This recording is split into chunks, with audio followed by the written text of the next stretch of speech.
وَإِذْ يَرْفَعُ إِبْرَاهِيمُ الْقَوَاعِدَ مِنَ الْبَيْتِ وَإِسْمَاعِيلُ رَبَّنَا تَقَبَّلْ مِنَّا إِنَّكَ أَنْتَ السَّمِيعُ الْعَلِيمُ رَبَّنَا وَاجْعَلْنَا مُسْلِمَيْنِ لَكَ وَمِنْ ذُرِّيَّتِنَا أُمَّةً مُسْلِمَةً لَكَ وَأَرِنَا مَنَاسِكَنَا وَتُبْ عَلَيْنَا إِنَّكَ أَنْتَ التَّوَّابُ الرَّحِيمُ صلی اللہ علیہ نبی کریم۔ سورہ البقرہ آیت نمبر 127۔ سلسلہ قصص القرآن یعنی قرآن پاک کے واقعات کا سلسلہ جاری ہے، جس میں پیارے پیغمبر سیدنا ابراہیم علیہ السلام و تسلیم کے واقعات کا تسلسل جو کتاب اللہ میں بیان ہوئے، آج کوشش کرتے ہیں کہ اس سلسلہ کا آخری سبق ہو پیارے ابراہیم علیہ السلام و تسلیم کی دعاؤں کا اور آپ کو ملنے والے انعامات کا تذکرہ ہوگا آج کے سبق میں انشاءاللہ۔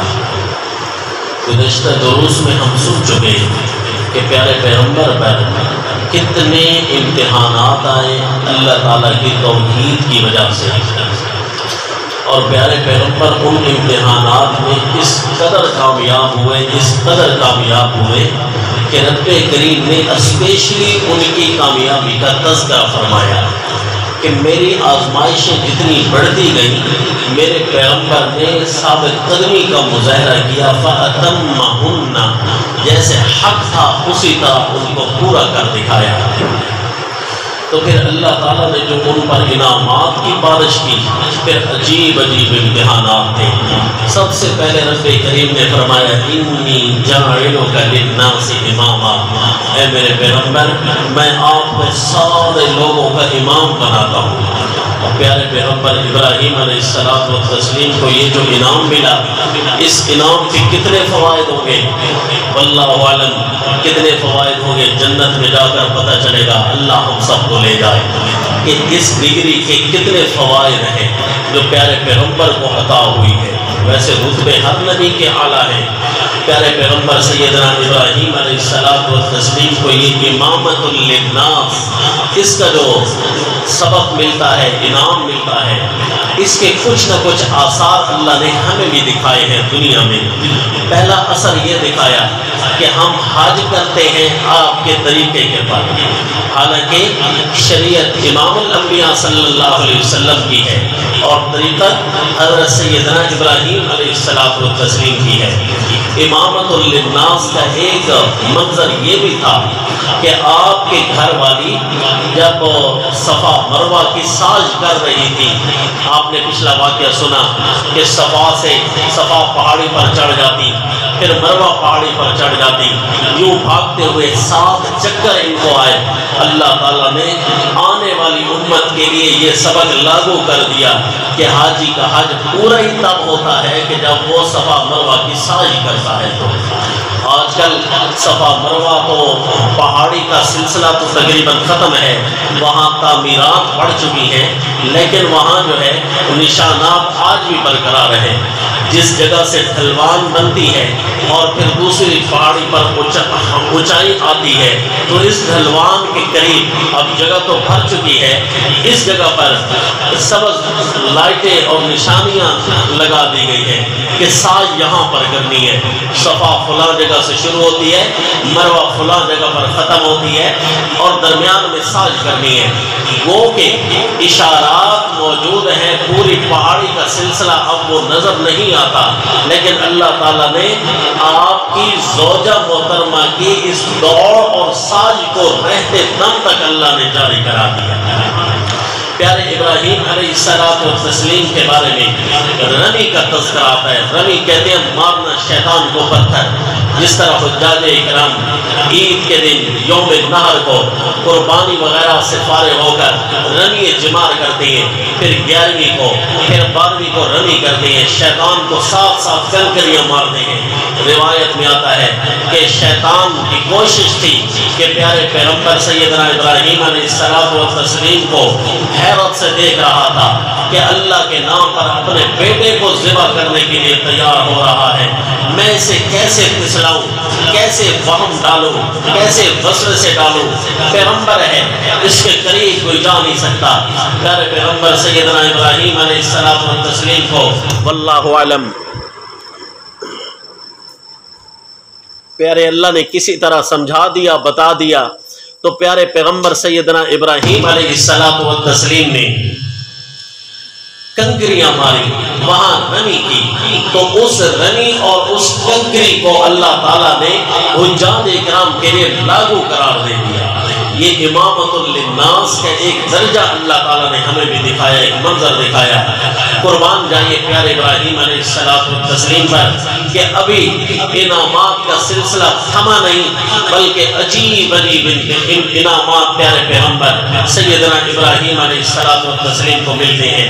ان انعامات میں سے ایک انعام یہ بھی تھا جو آج کی دعا میں پیارے پیغمبر کا ہم سنیں گے۔ فرمایا سورہ البقرہ آیت نمبر 127 فرمایا وَإِذْ يَرْفَعُ إِبْرَاهِيمُ الْقَوَاعِدَ مِنَ الْبَيْتِ وَإِسْمَاعِيلُ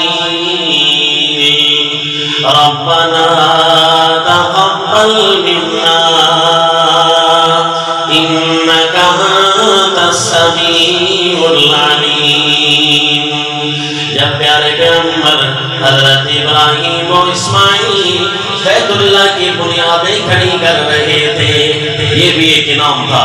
اللہ نے باپ بیٹے کو انعام دے دیا کہ اپنے گھر کی تعمیرات کا حکم دے دیا، میرے کعبے کو بنانا ہے۔ میرے پیغمبر پیارے ابراہیم علیہ السلام بیت اللہ کی تعمیر، بیت اللہ کی بنیادوں سے شروع کر رہے ہیں، اور پچھلے سبق میں ہم پڑھ چکے تو وَإِذْ بَوَّأْنَا لِإِبْرَاهِيمَ، وہ جگہ اللہ نے بتائی کہ اس جگہ پر کعبہ کی تعمیر کرنی ہے۔ گزشتہ واقعات میں ہم سن چکے کہ پیارے نوح علیہ السلام و تسلیم کے طوفان سے وہ نقشے مٹ چکے تھے زمین پر، یعنی جو کعبۃ اللہ کے نقشے تھے۔ حضرت آدم علیہ السلام، پھر تعمیر ثانی حضرت نوح علیہ السلام، یہ تعمیر ثالث ہے حضرت ابراہیم علیہ السلام و تسلیم کی تیسری تعمیر۔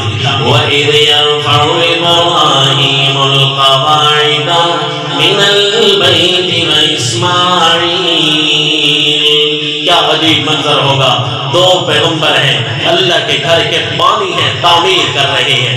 پیارے پیغمبر اسماعیل علیہ السلام پتھر، ابراہیم علیہ السلام پتھر رکھتے جا رہے ہیں، پیارے اسماعیل علیہ السلام بیٹے ہیں، پتھر اٹھا اٹھا کر لے کر آ رہے ہیں۔ ربنا تقبل منا انک انت السمیع العلیم۔ کیا اس وقت روئے زمین پر کوئی اور مسجد تھی نہیں؟ نہ تھی، اور کوئی مسجد نہیں تھی، بلکہ سب سے پہلا گھر یہی تھا، جیسا کہ سورہ آل عمران چوتھے پارے میں اللہ تعالیٰ نے ذکر فرمایا کہ سب سے پہلا گھر یہی ہے۔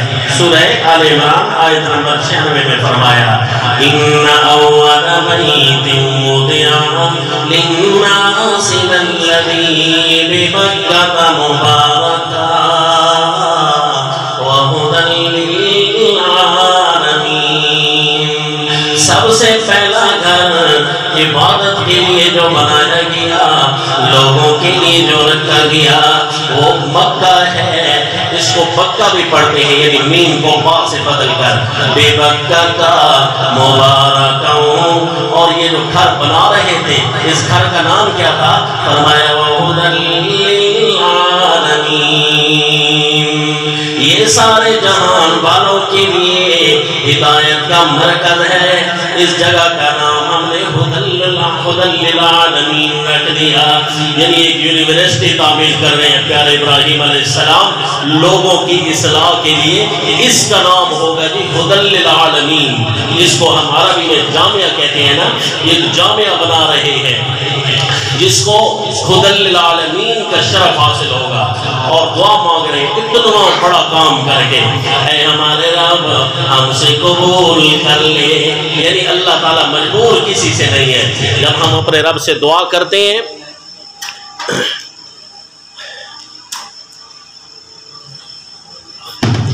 ربنا تقبل منا، عبادت کرنے کے بعد دعا کا اہتمام ضرور کرنا چاہیے۔ ربنا تقبل منا انک انت السمیع العلیم، اے ہمارے رب ہم سے قبول کر۔ یہ ہمارے لیے بہت بڑا سبق ہے، کوئی بھی عبادت کریں اس میں عاجزیوں کی انتہا ہونی چاہیے، عبادات کے اندر عاجزیوں کی انتہا ہو جائے تو رب کریم شرف قبولیت سے نوازتے ہیں۔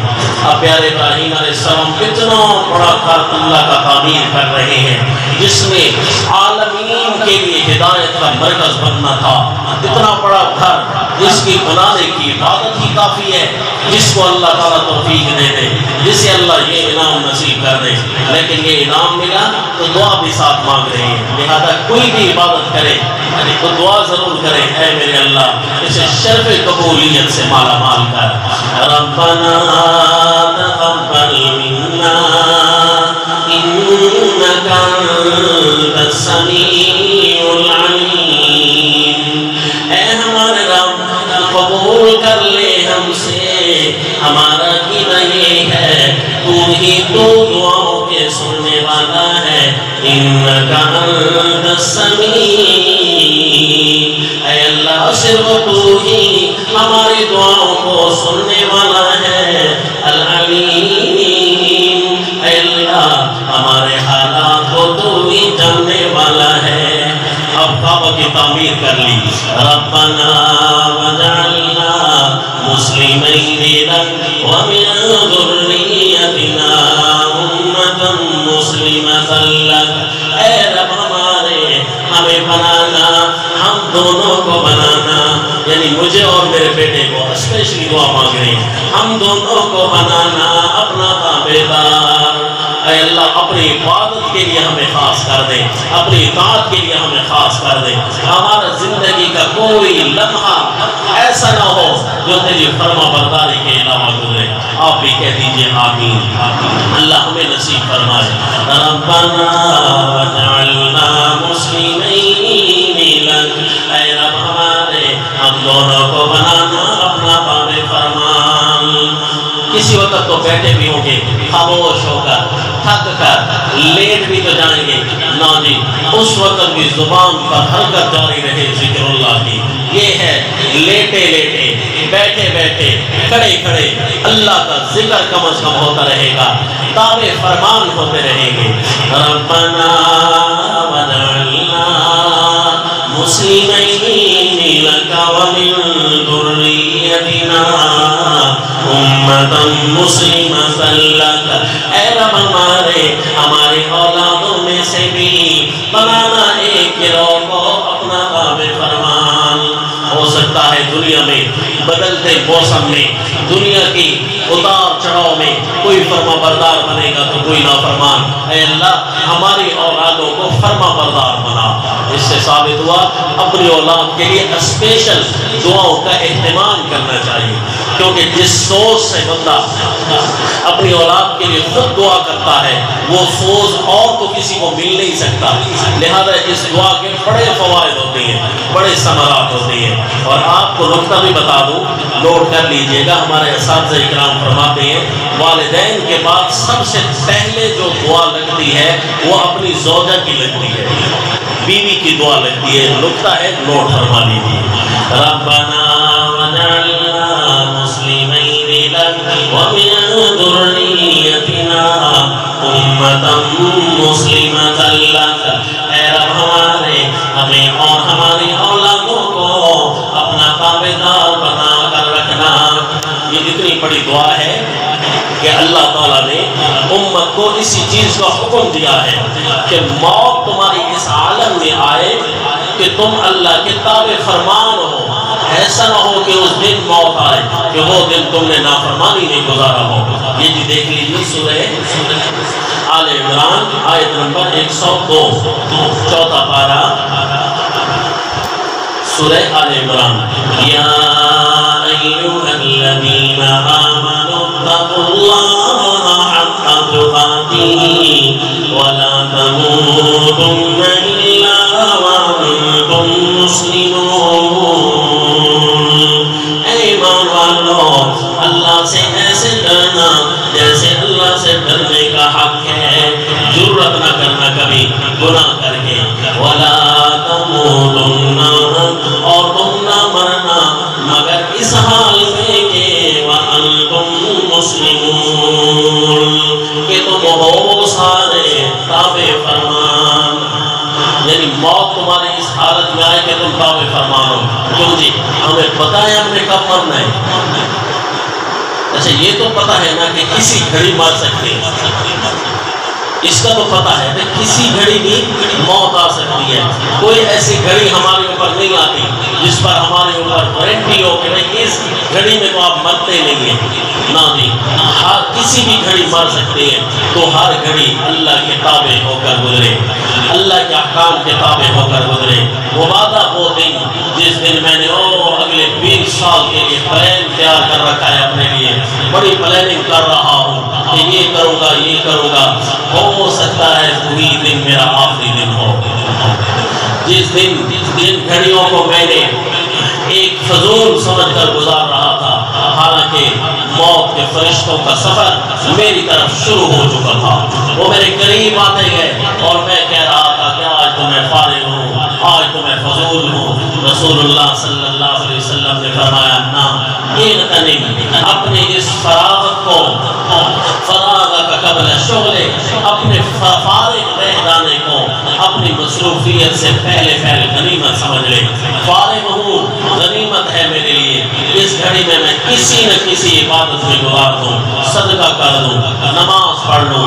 اور نہیں تو سب سے آسان عبادت ہے کہ میں کسی مسلمان کے لیے اپنے دل کو صاف کرتا رہوں. سب سے بڑی عبادت ہے ذکر اللہ میں مصروف ہو جاؤں. یہ تو کم از کم فری کی باتیں ہیں بیٹھے بیٹھے, کیونکہ کوئی بھی گھڑی میرے لیے آخر آ سکتی ہے. یہ گھڑی ہے اس کو ہم سمجھتے ضرور ہیں, مومن ہونے کی وجہ سے اعتقاد ضرور ہے, حالانکہ غیر مسلم کا بھی یہ نتیجہ ہے. کسی گھڑی میں ہم جا سکتے ہیں لیکن دل نہیں مانتا. عقل مانتی ہے, دل نہیں مانتا. خواہشات کا مرکز وہ نہیں مانتا, عقل مانتی ہے کہ میں کسی گھڑی بھی مر سکتا ہوں, پر دل ہے یہ نہیں مانتا. یہ کہتے ہیں میں نے تو ابھی فلاں بھی کرنا ہے, تو ابھی فلاں کام بھی کرنا ہے. اللہ تعالی ہمیں سمجھ نصیب فرمائے. حضرت ابراہیم علیہ السلام اسی کی دعا کر رہے ہیں, میرے اللہ مجھے اور میری اولاد کو تابع فرمان رکھنا. وَأَرِنَا مَنَاسِكَنَا, اے اللہ ہمیں سکھائیے ہمارے احکام جو ہم نے اس گھر میں بجا لانے ہیں. اے اللہ ہمیں ہمارے احکام سکھا. وَتُبْ عَلَيْنَا, اے اللہ ہم پر رجوع کیے رکھنا, اپنی رحمتوں کا رجوع کیے رکھنا. ہر حال میں ہم تیری رحمتوں میں رہیں. إِنَّكَ أَنْتَ التَّوَّابُ الرَّحِيمُ, اے اللہ تو ہی تو ہے ہمارے اوپر رحمتوں کا رجوع کرنے والا, کیونکہ تیرا نام رحیم ہے. اللہم لا تکلنا الى انفسنا طرفت عین. رسول اللہ صلی اللہ علیہ وسلم فرماتے ہیں اللہ ہمیں اپنے نفس کے حوالے ایک پلک جھپکنے کی مقدار بھی نہ کرنا. کہیں ایسا نہ ہو کہ ہم اپنے نفس کے بل بوتے کوئی نہ کوئی غلطی نہ کر بیٹھے, کہیں پھسل نہ کھڑے ہوئے. میرے نبی تو گناہ کے تصور سے بھی پاک ہیں, اس کے باوجود یہ دعا مانگ رہے ہیں. وہ ہمیں سمجھایا جا رہا ہے. حضرت ابراہیم علیہ السلام نے دعا کی, اے اللہ یہاں کیسے رہنا ہے, کس حال میں رہنا ہے، کیسی باتیں کرنی ہے، اے اللہ مجھے یہ ساری باتیں سکھا دے۔ اب دیکھیے جی کعبۃ اللہ کی تعمیر، کعبہ کے رہنے میں احکام، آج کے احکامات سکھائے جا رہے ہیں، یہ مسائل اور احکام شرع دیے جا رہے ہیں، انعامات کا تسلسل ہے۔ اور اب جو آخر میں انعام سنانے لگا ہوں، امامۃ للناس کا ایک رتبہ جو ملا، اتنا بڑا انعام شاید روئے زمین پر نہ آج تک کسی نے مانگا ہوگا اور نہ کسی کو ملا ہوگا۔ اتنا بڑا انعام، کیا انعام مانگ لیا جی؟ حیران ہو جائیے، پیارے پیغمبر نے انعام میں مانگ لیا کہ اے اللہ امام الانبیاء صلی اللہ علیہ وسلم جو آخر میں آنے والے پیغمبر ہیں اس کو میری اولاد میں سے بنا۔ اتنا بڑا انعام مانگ لیا۔ ربنا وابعث فیہم رسولا منہم یتلو علیہم آیاتک، اے ہمارے رب اور پھر ان میں ایک عظیم الشان رسول منہم جو انہی میں سے ہو، میری انہی اولاد میں سے ہو، اے اللہ ایک رسول بھیج۔ یعنی میں نے ہدی للعالمین ایک جامعہ تو بنا لیا ہے، اب اس میں رحمت للعالمین ایک معلم بھی بھیج دے۔ پیارے ابراہیم علیہ السلام و تسلیم دعا کر رہے ہیں، ربنا وابعث فیہم رسولا۔ فخر سے پیارے نبی صلی اللہ علیہ وسلم فرماتے انا ثمرۃ دعائے جد ابراہیم، میں اپنے دادا ابراہیم علیہ السلام کی دعاؤں کا نتیجہ ہوں کہ اللہ نے مجھے امام للناس بنا کر بھیجا، رحمت للعالمین بنا کر بھیجا۔ ربنا وابعث فیہم رسولا منہم یتلو علیہم آیاتک، اے اللہ ان میں وہ جو عظیم الشان رسول آئے وہ یہاں آ کر چار کام کرے، وہ چار کام دیکھیے جی۔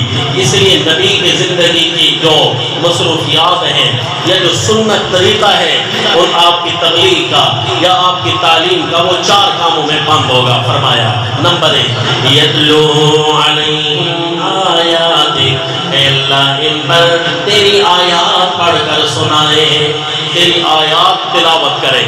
اس لیے ہمارے استاد فرماتے ہیں کہ قرآن ہی ہے کتاب ایسی جس کا یہ حق ہے کہ اس کو تلاوت کر کے لوگوں کو سنایا جائے، اور اس کے مقابلے میں کوئی ایسی کتاب نہیں کہ جس کو تلاوت کیا جائے اور سارے لوگ سنیں۔ صرف اور صرف یہ حق کتاب اللہ کا ہے، کیونکہ میرے نبی کا یہی کام ہوگا۔ یتلو علیہم آیاتک، تو نبی کے طریقوں پر چلنے والوں کو یہ سبق آنا چاہیے کہ نبی کا طریقہ یہ ہے کہ لوگوں کو قرآن پڑھ کر سنایا جائے، یہ طریقہ ہے۔ یتلو علیہم آیاتک پہلا کام۔ نمبر 2 وَيُعَلِّمُهُمُ الْكِتَابَ، اے اللہ ان کو وہ نبی قرآن سکھائے بھی صحیح، تلاوت بھی کرے اور سکھائے بھی صحیح۔ یعنی کتاب اللہ کو پڑھنا بھی الگ حق ہے اور کتاب اللہ کو سمجھنا بھی الگ حق ہے۔ اللہ کے رسول صلی اللہ علیہ وسلم فرماتے انما بعثت معلما، میں تو قرآن سکھلانے کے لیے بھیجا گیا ہوں۔ اور اللہ کے نبی قرآن کو بڑی ذوق و شوق سے پڑھتے تو صحابہ اکرام آپ سے سیکھتے۔ اب تک ایک روایت میں آیا پیارے فاروق اعظم رضی اللہ تعالیٰ عنہ نے 6 مہینوں کے اندر سورہ بقرہ کی تفسیر امام الانبیاء صلی اللہ علیہ وسلم سے پڑھی، 6 مہینے لگا دیے، اتنے علوم تو پڑھے ہوں گے۔ وَيُعَلِّمُهُمُ الْكِتَابَ، ان کو سکھائے کتاب قرآن، والحکمت، اے اللہ یہ تیسرا کام ہے جی، حدیث بھی ان کو سکھائے، قرآن بھی ان کو سکھائے اور اپنے فرامین بھی ان کو سکھائے، کیونکہ ایک ہوتی ہے وحی جلی اور ایک ہے وحی خفی۔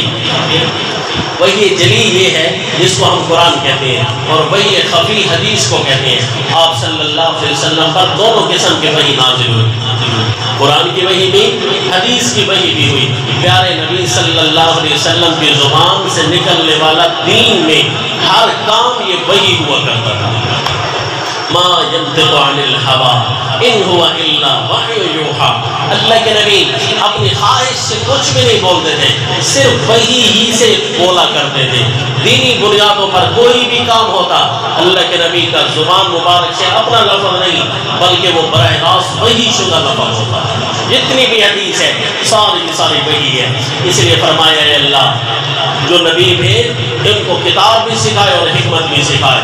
کتاب اور حکمت کے ساتھ چوتھا کام یہ ہے وَيُزَكِّيهِمْ، اے اللہ ان کو پاک بھی کرے۔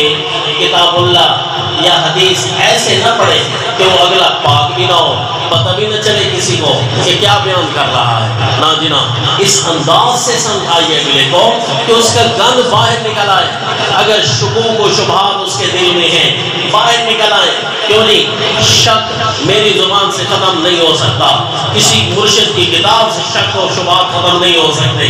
اگر شک و شبہات ختم کر سکتی ہے تو کتاب اللہ کی باتیں کر سکتی ہے، کیونکہ اتھینٹک ہے، اس میں کوئی فرقہ پرستی نہیں، اس کے اندر کوئی کچی بات نہیں، نعوذ باللہ اس کی کوئی بات ضعیف نہیں ہے۔ لہذا سیدنا ابراہیم علیہ السلام و تسلیم فرما رہے ہیں اللہ ایک ایسا نبی بھیج جو ان میں یہ چار کام کرے: تلاوت کتاب، تعلیم کتاب، تعلیم حدیث اور تزکیہ۔ یہ چار کام کرے، پاک بھی کرے ان کو۔ اللہ تعالی ہمیں یہ نصیب فرمائے کہ ہم یہ کتاب اللہ اور سنت رسول اللہ کے ذریعے تزکیہ حاصل کریں۔ لہذا احادیث رسول اللہ کا بھی مطالعہ رکھیں اور کتاب اللہ کا بھی مطالعہ رکھیں۔ یقین جانیے اگر آپ کو کسی چیز کی ضرورت پڑتی ہے، مثلاً آپ کو کوئی رخ نہیں مل رہا، زندگی کے کسی گھڑی پر کوئی پہلو ایسا نہیں ہے کہ جو آپ سے حل ہو رہا ہو، مشکل میں پھنس گئے ہیں، تو آپ اس نیت سے بیٹھ تو جائیں کہ تھوڑی دیر میں کتاب اللہ کی تلاوت کرتا ہوں، ہو سکتا ہے کوئی نہ کوئی مجھے ڈائریکشن مل جائے، کوئی نہ کوئی مجھے اشارہ ایسا مل جائے جس سے میری لائن سیدھی ہو جائے۔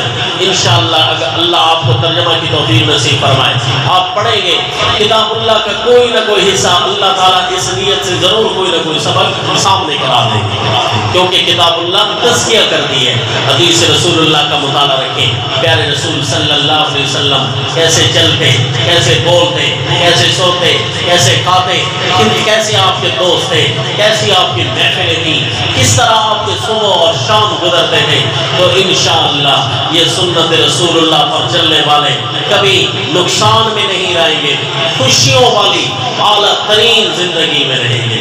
یہ بور زندگی نہیں، اس کے علاوہ ساری زندگیاں بور ہیں۔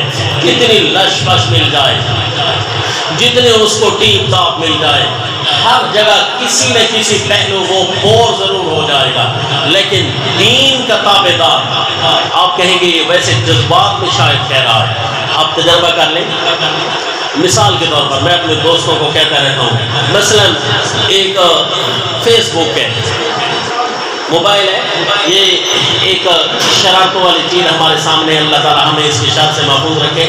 آپ کہیں کہ میں فیس بک سے دشمنی ہے میری، نہیں دیکھوں، زور لگائیں 1 2 3 4 دن، انشاءاللہ اگر آپ نے پکا نیت کر لی، ان دنوں مزہ نہ آئے تو ضرور مجھ سے رابطہ کیجیے کہ زندگی کا تو مزہ ہی ختم ہو گیا ہے۔ نہیں، اگر آپ حسن نیت کے ساتھ کسی بھی گناہ کو چھوڑنا چاہیں، کیونکہ ایک ایسی چیز ہے بد نظری ہونا کنفرم ہے، اسی طرح ہے جی بد نظری کا ہونا کنفرم ہے، تو لہذا اگر کسی نیت سے آپ کسی بھی گناہ کو چھوڑ دیں ہیں، تقویٰ کی زندگی میں قدم رکھیں، انشاءاللہ زندگی کی بہاریں لوٹ آئیں، زندگی میں ایک عجیب سے سکون محسوس کریں گے، ایک مزہ آنے لگ جائے گا۔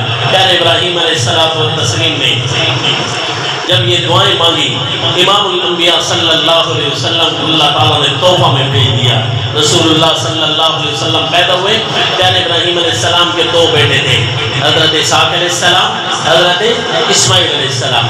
باقی جتنے بھی انبیاء آئے وہ حضرت اسحاق علیہ السلام کی اولاد سے آئے۔ حضرت اسحاق علیہ السلام کے بیٹے حضرت یعقوب علیہ السلام تھے۔ حضرت یعقوب علیہ السلام کے پھر 12 بیٹے ہوئے، جن میں حضرت یوسف علیہ السلام تھے، پھر مصر میں آ کر آباد ہوئے۔ اسی مصر کے بنی اسرائیل میں سے پیارے موسیٰ علیہ السلام و تسلیم، پیارے ہارون علیہ السلام یہ پیدا ہوئے۔ اسی طرح سلسلہ نسب حضرت داؤد علیہ السلام، حضرت عیسیٰ علیہ السلام اسی سلسلے میں آئے اور پیدا ہوئے، حتیٰ کہ جب امام الانبیاء صلی اللہ علیہ وسلم پیدا ہوئے تو آپ سلسلہ بنو اسماعیل سے پیدا ہوئے، بنو اسحاق سے نہیں بلکہ بنو اسماعیل سے پیدا ہوئے، حضرت اسماعیل علیہ السلام و تسلیم کی اولاد سے۔ تو چونکہ حضرت ابراہیم علیہ السلام کی دعا تھی نا، اس لیے معراج کی رات جب رسول اللہ صلی اللہ علیہ وسلم گئے نا، تو پہلے آسمان پر جب دروازہ کھلتا ہے تو سامنے استقبال میں آپ کے والد پورے انسانیت کے بعد حضرت آدم علیہ السلام و تسلیم کھڑے تھے، سینے سے لگایا، ملے، مرحبا بالابن الصالح، فرمایا میرے پیارے بیٹے کو خوش آمدید ہو۔ حضرت آدم علیہ السلام و تسلیم سے جتنی وقت ملاقات جاری رہی، پھر اگلا سفر شروع ہوتا ہے، حتیٰ کہ حضرت ابراہیم علیہ السلام و تسلیم آخری آسمان پر ملے، 7ویں آسمان پر، پہلے آسمان پر حضرت آدم علیہ السلام، آخری آسمان پر حضرت ابراہیم علیہ السلام و تسلیم، درمیان میں اور پیغمبر بھی ملتے رہے، حضرت عیسیٰ علیہ السلام، حضرت ادریس علیہ السلام، حضرت یوسف علیہ السلام، حضرت موسیٰ علیہ السلام، حضرت ہارون علیہ السلام، حضرت یحییٰ علیہ السلام، یہ پیغمبر ملتے رہے۔ حضرت آدم علیہ السلام نے فرمایا مرحبا بالابن صالح، میرے پیارا بیٹا تیرا آنا مبارک ہو، خوش آمدید۔ اور جب باقی انبیاء کو ملنے گئے تو سب نے کہا مرحبا بالاخ الصالح، ہمارے پیارے بھائی کا آنا مبارک ہو۔ حضرت عیسیٰ علیہ السلام نے بھی فرمایا مرحبا بالاخ الصالح، پیارے بھائی کا آنا مبارک ہو۔ لیکن جب آخری آسمان پر گئے نا حضرت ابراہیم علیہ السلام و تسلیم کے پاس، تو اس وقت آپ نے فرمایا مرحبا بالابن الصالح، میرے پیارے بیٹے کا آنا مبارک ہو، خوش آمدید، سینے سے لگایا، کیسے آنا ہوا، امت کا حال سنائیے، گپ شپ لگائی، وہاں فرمایا چلتے ہوئے جس طرح اپنے بیٹے کو کوئی نہ کوئی بندہ تحفہ دے لیتا ہے کہ جا تجھے میں یہ تحفہ دے رہا ہوں، پیارے ابراہیم علیہ السلام کو اتنی فکر تھی اپنی اولاد کی، چلتے ہوئے فرمایا بیٹا تجھے ایک تحفہ دے رہا ہوں، جا اپنی امت کو جا کر بتا دینا، سب سے پہلے تو امت کو جا کر میرا سلام کہہ دینا، آپ بھی کہہ دیجئے وعلیکم السلام۔ یہ پیارے ابراہیم علیہ السلام و تسلیم نے سلام بھیجا ہے، اور فرمایا بیٹا جا کر اپنی امت کو بتانا کہ دنیا کے درخت پانیوں سے لگا کرتے ہیں، لیکن میں نے یہاں جنت کے درختوں کو لگتے دیکھا ہے، جب تم تسبیحات کہتے ہو نا اس وقت جنت میں درخت لگنا شروع ہو جاتے ہیں، تم کہا کرو سبحان اللہ والحمدللہ ولا الہ الا اللہ واللہ اکبر۔ یہ سبحان اللہ الحمدللہ اللہ اکبر کہنا تو ہے نا، ہم کہتے رہتے ہیں، درمیان میں صرف اللہ اکبر سے پہلے لا الہ الا اللہ کے جملے کا اضافہ ہے، سبحان اللہ والحمدللہ ولا الہ الا اللہ واللہ اکبر۔ اس کے ترجمہ اور اس کے مفاہیم کئی دفعہ سبق میں گزر چکے ہیں۔ تو حضرت ابراہیم علیہ السلام و تسلیم نے یہ تحفہ بھیجا ہے امت محمدیہ صلی اللہ علیہ وسلم کے لیے۔ مشرکین مکہ نے کہا ہم ابراہیم کے دین پر ہیں، اور یہودیوں نے کہا ہم ابراہیمی ہیں، اور عیسائیوں نے کہا ابراہیم ہمارے ہیں، ہم ابراہیمی ہیں۔ تو اللہ تعالیٰ نے آیت نازل کر دی ما کان ابراہیم یہودی ولا نصرانیہ، میرا ابراہیم نہ یہودی تھا نہ عیسائی تھا، بلکہ ولکن کان حنیفا مسلما، وہ حنیف تھے، ہر ایک سے کاٹ کر ایک اللہ سے جوڑنے والے، ہر ایک سے توڑنے والے، مسلمن اللہ کے احکام کے تابع فرمان تھے، ما کان من المشرکین، اور حضرت ابراہیم علیہ السلام شرک کرنے والوں میں سے نہیں تھے۔ کون دعویٰ رکھ سکتا ہے ابراہیم علیہ السلام کے نام کا؟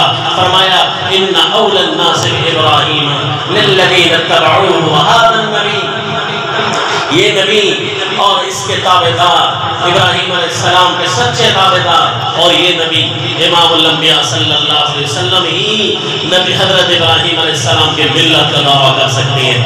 اس لیے آپ صلی اللہ علیہ وسلم فرماتے کہ جس طرح میرے باپ ابراہیم علیہ السلام مشرک نہیں تھے نا، ما انا من المشرکین، میں بھی مشرکوں میں سے نہیں ہوں۔ یہ آخری واقعات میں سے ہے جو حضرت ابراہیم علیہ السلام و تسلیم کو اللہ تعالیٰ نے انعامات دیے تھے، ان انعامات میں سب سے بڑا انعام پیارے امام الانبیاء صلی اللہ علیہ وسلم کی صورت میں عطا کیا کہ تیری اولاد میں نبی آخر الزمان، نبیوں کے نبی امام الانبیاء صلی اللہ علیہ وسلم تشریف لائیں گے۔ سلسلہ واقعات حضرت ابراہیم علیہ السلام کا ختم ہوا، انشاءاللہ یہ سلسلہ باقی چلائیں گے۔ وما علینا الا البلاغ۔ الحمدللہ۔